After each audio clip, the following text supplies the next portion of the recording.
ಬರ್ತಾರೆ. ಅಮ್ಮ ಅಮ್ಮ ಮಗಳೇ ಕಣ್ಣನಿ ಮಾಮ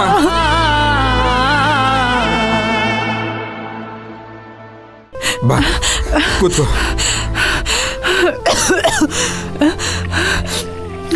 ತಗೋ ನೀರು ಕುಡಿ. ನಿಧಾನ ಕುಡಿಯಮ್ಮ ಕುಡಿ. ಕೊಡಿ ಇನ್ನೂ ಸ್ವಲ್ಪ ಕೊಡ್ತೀನಿ. ಇನ್ನು ಸ್ವಲ್ಪ ತಗಮ್ಮ.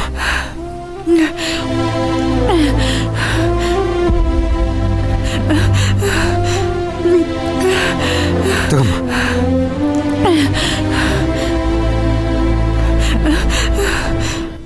ಒಂದು ನಿಮಿಷ ಇಲ್ಲೇರಮ್ಮ ಬಂದೆ. ಅಪ್ಪ ಮತ್ತೆ ಅಮ್ಮಂಗೆ ಬೈಯಕ್ಕೆ ಹೋಗ್ಬೇಡಿ ಅಪ್ಪ. ಇಲ್ಲಮ್ಮ ಖಂಡಿತವಾಗ್ಲೂ ಏನೂ ಅನ್ನಲ್ಲ. ಬರ್ತೀನಿ ತಡಿ.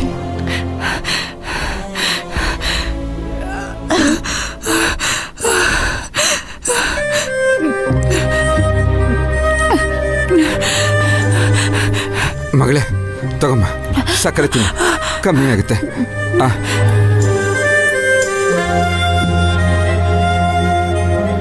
ಇನ್ನೊಂಚೂರು ತಿನ್ನಿಸ್ಲೇನಮ್ಮ? ಬೇಡಪ್ಪ.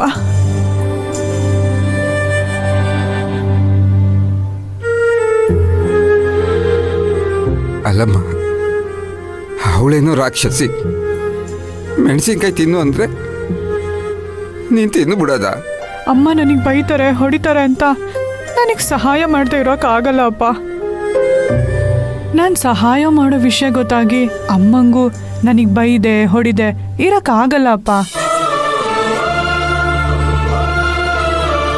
ಕಷ್ಟ ಕೊಡೋದು ರಾಕ್ಷಸರ ಗುಣ, ಅದನ್ನು ಅನುಸರಿಸ್ಕೊಂಡು ಹೋಗೋದು ಋಷಿಗಳ ಗುಣ ಅಂತ ಹೇಳ್ತಾ ಇದೀಯಾ? ರಾಜಮ್ಮ ತನ್ನ ಮಗಳು ಸ್ಕೂಲ್ ಫೀಸ್ಗೆ ಕಷ್ಟಪಡೋದನ್ನ ನೋಡಿ ನನಗೆ ನೀವೇ ನೆನಪಾದ್ರಿ ಅಪ್ಪ.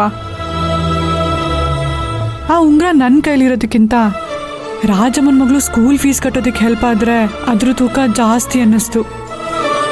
ಅದಕ್ಕೆ ಹಾಗೆ ಮಾಡಿದೆ. ಅಲ್ಲಮ್ಮ, ಅಷ್ಟೊಂದು ಹಸಿ ಮೆಣಸಿನ್ಕಾಯಿ ತಿಂದು ಇಷ್ಟು ಸಿಹಿಯಾಗಿ ಮಾತಾಡೋದಕ್ಕೆ ಹೇಗಮ್ಮ ಸಾಧ್ಯ? ಸಿಹಿಯಾಗಿ ಮಾತಾಡೋದು ಕಲಿಸಿದ್ದೆ ಈ ನನ್ನ ಮುದ್ದು ಅಪ್ಪ. ಮಗಳೇ, ನಿನ್ನ ಜೀವನ ತುಂಬ ಸಿಹಿನೇ ತುಂಬಿರಬೇಕು ಅಂದರೆ ನಿನಗೊಂದು ಮದುವೆ ಮಾಡಬೇಕಮ್ಮ. ಆಗಲೇ ಈ ನರಕದಿಂದ ನಿನಗೆ ಬಿಡುಗಡೆ ಸಿಗೋತು. ದಯವಿಟ್ಟು ನನ್ನ ಮದುವೆ ಬಗ್ಗೆ ಮಾತಾಡಬೇಡಿ ಅಪ್ಪ. ನಿಮಗೆ ಸೂಪರ್ ಮಾರ್ಕೆಟ್ ಇಟ್ಕೊಡ್ಬೇಕು ಅನ್ನೋದೇ ನನ್ನ ಆಸೆ, ಕನಸು, ಗುರಿ ಎಲ್ಲ. ಹೌದಪ್ಪ, ಊರಲ್ಲಿರೋ ಜಮೀನ ಪ್ಲಡ್ಜ್ ಮಾಡೋದ್ರ ಬಗ್ಗೆ ಏನು ಡಿಸೈಡ್ ಮಾಡಿದ್ರಿ?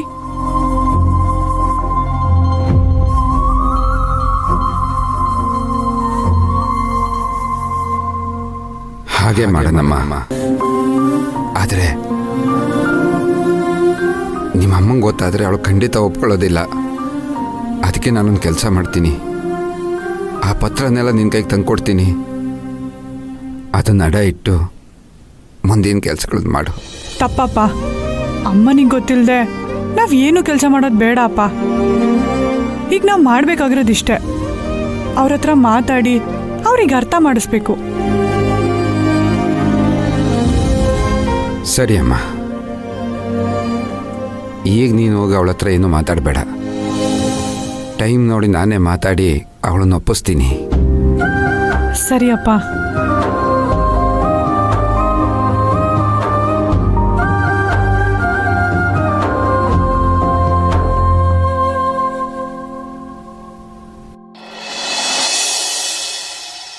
ಅಯ್ಯೋ, ಇನ್ನೂ ನಾನು 450 ರೂಪೀಸ್ ದುಡ್ಡು ಕಳಿಸ್ಲಿಲ್ವಲ್ಲ. ನನ್ನ ದುಡ್ಡು ಕೇಳಕ್ಕೆ ನಾನು ಫೋನ್ ಮಾಡಿದರೆ ಯಾರ್ಯಾರಿಗೋ ಫೋನ್ ಕೊಟ್ಟು ಬಯಸ್ತಾಳೆ. ಎಷ್ಟು ದುರಂಕಾರ ಇರ್ಬೇಕು ಅವಳಿಗೆ.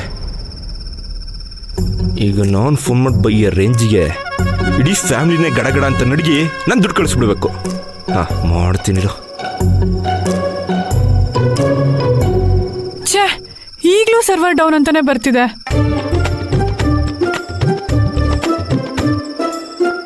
ಬೆಳಗ್ಗೆ ಅದ್ಯಾರ ಮುಖ ನೋಡಿದ್ನೋ, ನನ್ನ ಹಣೆ ಬರನೇ ಸರಿ ಇಲ್ಲ.